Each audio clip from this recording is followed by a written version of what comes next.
बालिका छात्रावास का हुआ लोकार्पण। अनुसूचित जाति एवं अनुसूचित जनजाति की निर्धन, मेधावी एवं जनपद के दूर दराज क्षेत्रों से आने वाली छात्राओं की बेहतर शिक्षा और सुरक्षा के लिए जनपद स्तर पर समाज कल्याण विभाग द्वारा गेंज घर मैदान में 48 बालिकाओं हेतु विभिन्न सुविधाओं से सुसज्जित निःशुल्क नवीन बालिका छात्रावास का सदर विधायक अनुपमा जायसवाल की गरिमा में उपस्थिति में आयोजित समारोह में सांसद डॉ आनंद गोंड द्वारा वर्चुअल माध्यम से लोकार्पण किया गया।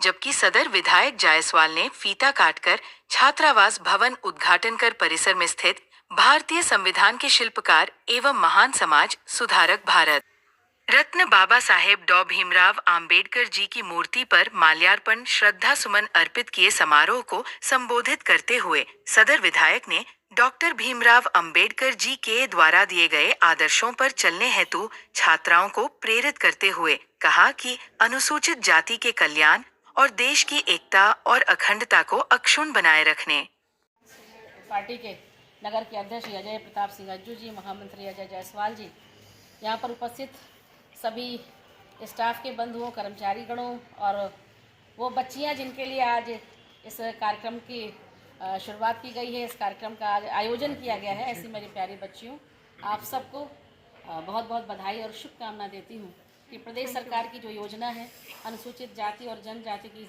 बच्चियों के लिए हॉस्टल का निर्माण किया जाए और उनको हॉस्टल में रखा जाए ताकि उनको भी पढ़ाई लिखाई में किसी प्रकार की असुविधा ना आए, उनको भी अपने जीवन में उन्नति करने के, प्रगति करने के अवसर आएँ। और आज सरकार ने जो ये व्यवस्था की है उसके लिए मैं उत्तर प्रदेश के मुख्यमंत्री आदरणीय योगी आदित्यनाथ जी को भी बहुत बहुत बधाई देती हूँ। आज संविधान दिवस भी है, बाबा साहेब आम्बेडकर जी का की आज पुण्यतिथि भी हम मना रहे हैं और इस अवसर पर आपने उनके लिए आयोजन किया है, यह भी निसंदेह जिसने भी आज के दिन का चयन किया है वो भी साधुवाद के पात्र हैं। हम सब जानते हैं कि 20वीं शताब्दी के उत्कृष्ट विचारक, ओजस्वी लेखक, प्रखर वक्ता और आज जो हमारे आज़ाद भारत था उसके पहले कानून मंत्री डॉक्टर भीमराव अंबेडकर जी की आज जयंती है। हम उनका एक कहा जाए तो उन्हें हम जिस नाम से पुकारते हैं वो होता है कि संविधान के जनक कहे जाते हैं, संविधान के शिल्पी कहे जाते हैं। और प्रभु ने उनको ये उनके हाथों में उनको ये शक्ति दी कि वो जिसके लिए लड़ते रहे निरंतर, वो एक जात विहीन समाज की स्थापना करना चाहते थे, भेदभाव खत्म करना चाहते थे। अनुसूचित जाति के लोगों को उनका एक ही संदेश था, शिक्षित बनो, संघर्ष करो, और उसके लिए वो लगातार प्रयासरत रहे और उनको इतनी बड़ी ऊंचाई दी कि उन्होंने संविधान की रचना की। आज उनका संविधान है, बनाया हुआ है, जिससे हम जनता को अपने अधिकारों को सुनिश्चित करने में उससे सहायता मिलती है। उन्हीं के बनाए संविधान पर आज देश निरंतर प्रगति के पथ पर बढ़ रहा है। उनके बारे में महात्मा गांधी जी ने कहा था कि जैसे जैसे समय बीतता जाएगा बाबा साहेब आम्बेडकर की कीर्ति पूरे विश्व के आकाश में फैलती जाएगी।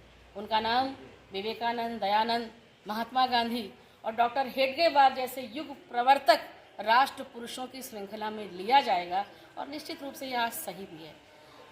प्रदेश की हमारे देश की जो केंद्र सरकार है आदरणीय नरेंद्र मोदी जी के नेतृत्व में चल रही है, उनके इन्हीं कृतित्व और व्यक्तित्व के कारण उन्हें भारत रत्न के सम्मान से नवाजने का काम भी किया गया।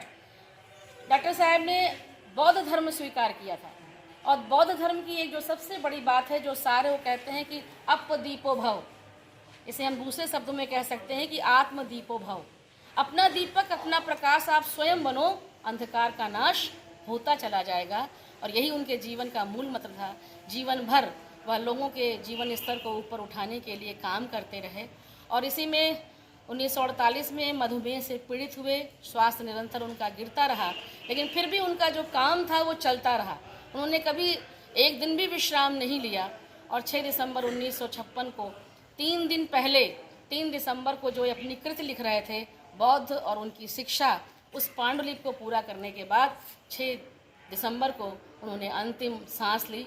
हजारों लाखों करोड़ों अनुयायियों और प्रशंसकों के बीच बौद्ध रीति के हिसाब से उनका अंतिम संस्कार किया गया। लेकिन हम जानते हैं जब ऐसे महामानव आते हैं तो भले ही वो देह उनकी चली जाती है, क्षिति जल पावक गगन समीरा जाकर उसमें मिल जाती है, लेकिन जो उसकी खुशबू होती है, जो उनके अंदर का जो ऑरा होता है, वो कभी नष्ट नहीं होता है। वो हमेशा हमारे प्रेरणा का स्रोत रहता है। हमेशा हमारे जीवन में जब जब उनकी जन्म तिथि आती है, उनकी निर्वाण तिथि आती है, हमें एक नया उजाला, एक नया सवेरा देकर आती है और बताती है कि हमको जाति पाति के भेदभाव को मिटाकर एक जात विहीन समाज की स्थापना जब हम करेंगे तभी हमारे भारत का, विश्व का कल्याण होगा। सब कहने लगे इसमें मैम, राजकीय अनुसूचित जाति के बालिकाओं का छात्रावास का उद्घाटन किया आपने, क्या कहना है? देखिए, ये बहुत अच्छी व्यवस्था है। प्रदेश सरकार अपने छात्र छात्राओं को हर प्रकार की सुविधा देने का काम कर रही है और समाज कल्याण विभाग भी इस स्तर पर अपने लगातार प्रयास कर रहा है। आज मुझे प्रसन्नता है कि अनुसूचित छात्राओं के और जनजाति की छात्राओं के लिए यहाँ आज छात्रावास का उद्घाटन हुआ है।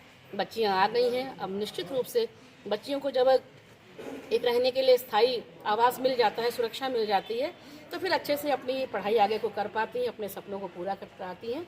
मैं आज के इस अवसर पर समाज कल्याण विभाग के अधिकारी और उनके सभी कर्मचारी बंधु सबको बहुत बहुत साधुवाद देती हूँ कि उन्होंने एक पुनीत काम किया है उत्तर प्रदेश सरकार के निर्देशन में। माननीय मुख्यमंत्री जी को बधाई देती हूँ कि किस तरीके से वो संवेदनशील हैं अपने अनुसूचित जाति की छात्र छात्राओं के प्रति।